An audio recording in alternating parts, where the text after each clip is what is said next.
Hi guys, my name is Mirrehi. I'm a registered mental health nurse. I have had my PIN for just a little bit over a year. So I wanted to give 5 ways that you can meet your proficiencies while you're on placement. So I really do hope you find this video interesting or useful. These are things that I wish I knew when I was a student and I was in year 1. لا تحسب أن الدين بعيد عن حب وحياة وبهجرك للدين ستحيا تعشق ما قلبك يهوى أو أن الأيام. Just want to give this advice before I proceed and I get into it, but make sure before you start any placement to make a phone call, introduce yourself to the placement team or your practice assessor, send an email out if you can, and you say like, I'm looking forward to working with you.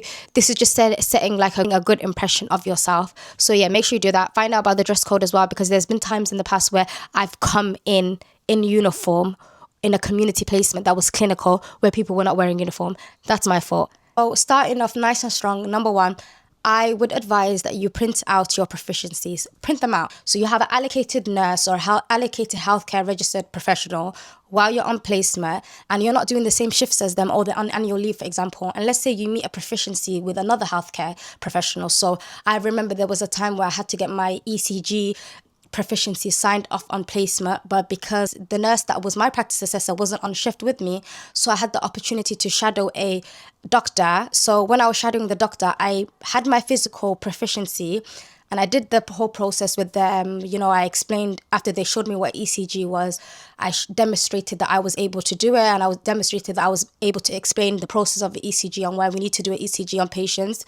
And I did that with that doctor. I made sure that they signed the physical copy with their signature and their email and their full name, so that by the time that my practice assessor came back from annual leave, I showed them that piece of paper. They can basically have that conversation with that healthcare professional, so they can't, I don't know how to explain it, but when you have it on paper, it just looks so much more professional, and there's no space to argue. There's no space for them to be like, well, I need to be able to see it, because actually I've done it with another person. You can see their signature. Here's my evidence.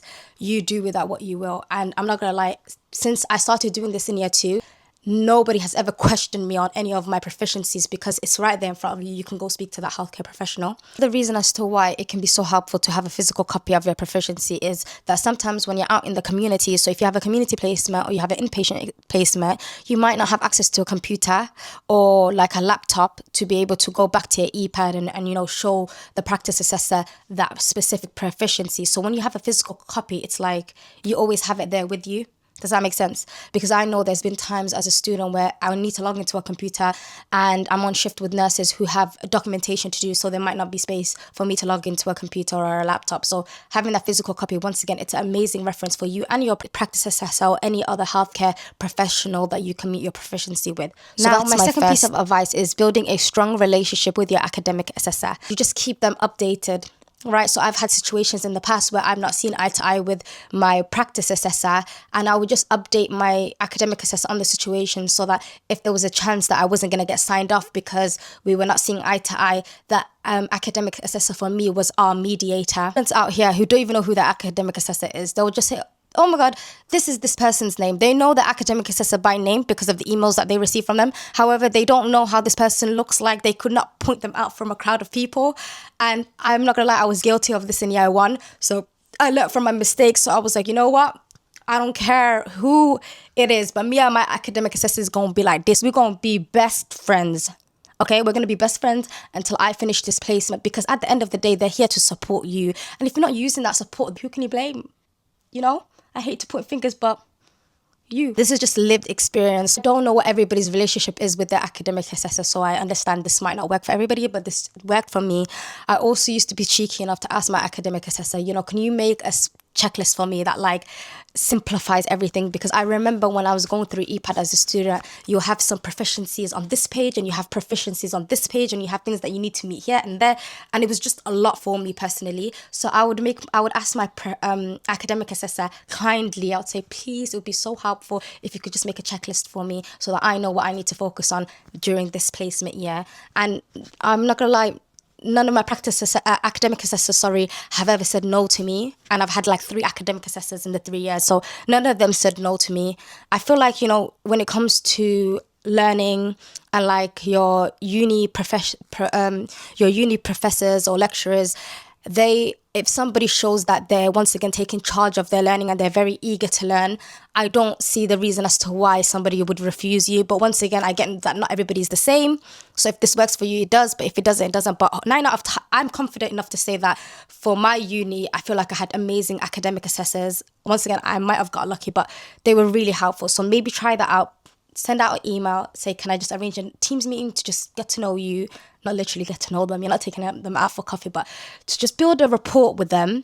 And then the more they know you, the more support you'll receive. I don't know. I may be wrong, but yeah, that's what's worked for me. My third advice is simulations and insight days. So certain proficiencies you might not be able to meet just because of where you are at that time. Now, for example, I remember there was a specific proficiency. I can't remember from the top of my head, but I'm going to give you an example because I feel like this is what it was close to. But let's say, because I'm a mental health nurse, I didn't have a lot of physical health placements.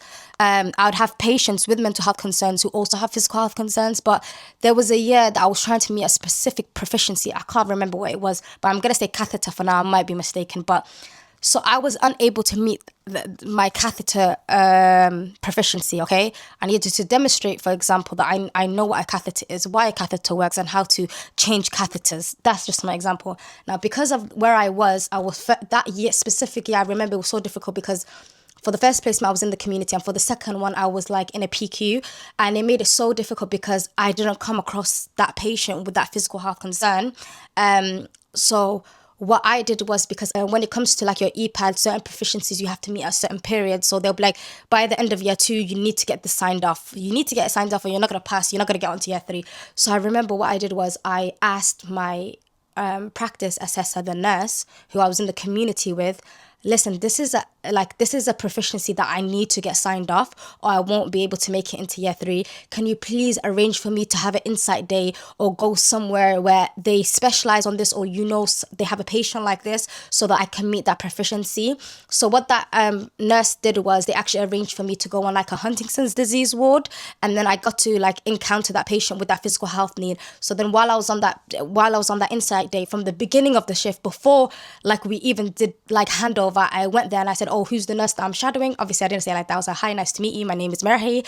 I'll be shadowing you guys today. I'm here for Insight Day because there's a specific proficiency that I need to meet and I can't meet it out in the community. I'll show them the piece of paper with all my proficiencies and I'll be like, this is what I need to meet and this is what I need to prioritize. And I just kept like, when I tell you I was a mosquito, and I was like zzz, just buzzing in people's ear because I was not giving it a rest. I'm here for purpose. I'm a woman on a mission. Do you get it? So I was just like, I need to get this signed off. I need to get this signed off. I need to get this signed off any chance that I get. Okay. And thankfully, I ended up getting it done within the same day because I had that piece of paper. I showed them that this is what I'm here for. So yes, ask for insight days because you may not be able to meet it on your placement. Also as well, some trusts do simulations on that specific thing. So if you cannot get an insight day, ask if there's any workshops or simulations around this specific proficiency, and you may be able to meet that proficiency that way. It doesn't have to literally be on that ward that you're on or in that community placement that you're on. There's other ways. You just need to like literally put yourself out there. Does that make sense? You speak to your academic assessor and you tell them of the situation and you say to them, listen, the nurse that I'm shadowing cannot find me any insight days or simulations. Will you be able to? Your university might be doing workshops/simulations in that for different year students. So for example, year 3 students might be doing that specific proficiency, and you might be able to request if you can sit down in that workshop. That's what worked for me. So once again, these are conversations that you need to have with your academic assessor. See what's applicable and what applies to you and what you can and what you can't do. To know your own limits, but then at the same time as well, to not limit yourself. Just literally put yourself out there. Ask as much questions as you can and, you've got this. Fourth advice is reflections and presentations. Now, the reason as to why I'm telling you reflections and presentations because did you know now? Before I carry on, I want you to understand that this might not apply to everybody, but for me, this is what applied to me, okay? And it's been a few years. It's been like a year and a half or 2 years since I've been in uni. So I want you to keep up to date with your university and what your situation is. But for me personally, I was able to do reflections and presentations for a specific proficiency.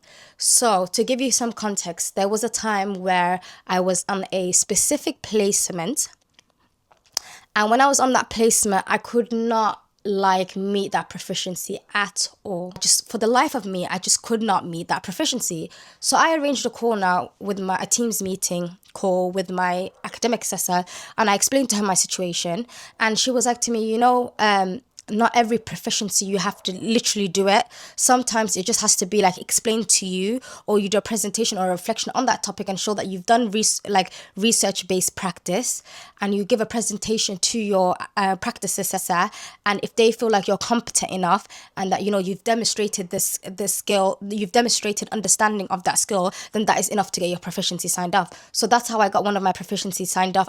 I literally had to do my own research, use NICE guidelines, the BNF. I had to use ICD, whatever you can think of. I had to go through everything, do my research properly, and then create a presentation, and I had to give that that bless her heart. Hindsight, looking back now, I understand why she did it to me as a student, but the look back then, I didn't understand it. I was just like, why is she doing this to me? Why is she making me do a presentation in front of all these people, man? But I was literally doing a presentation in front of 20 to 30 healthcare professionals, and I had to my anxiety that day was ridiculous, but I had to thoroughly go through that proficiency. But thankfully it was all worth it because I got it signed off. So bish bash bosh. My final piece of advice can be a little bit controversial because there may be a negative connotation attached to this word. So forgive me if I'm triggering you guys. Trigger warning, because it did trigger me when I was a student. But an action plan on your ePad. Essentially, an action plan is a proposed strategy or a course of action designed to help students succeed in their placement, right?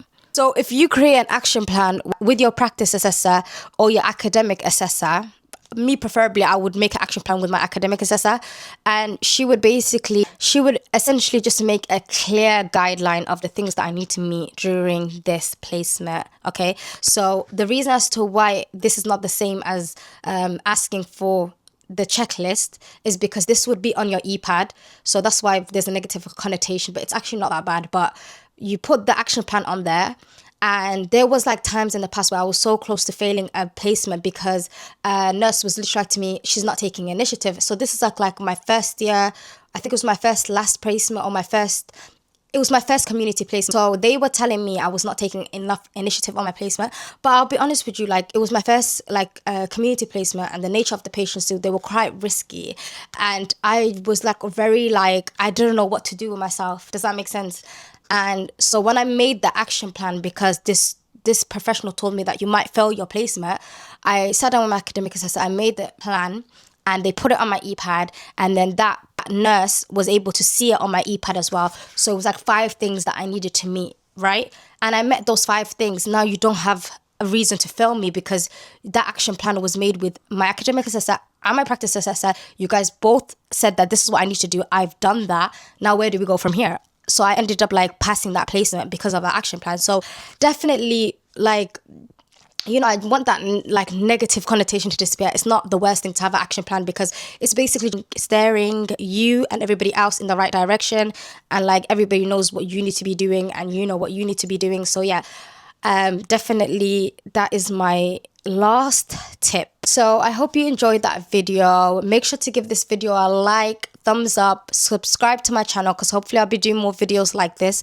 I hope that any student nurses or any student healthcare professionals on clinical placement find this video useful, and comment down below on if you think that these are helpful tips or not. If there's anything else that you guys would love me to talk about, anything else that you need help with, please don't hesitate to ask.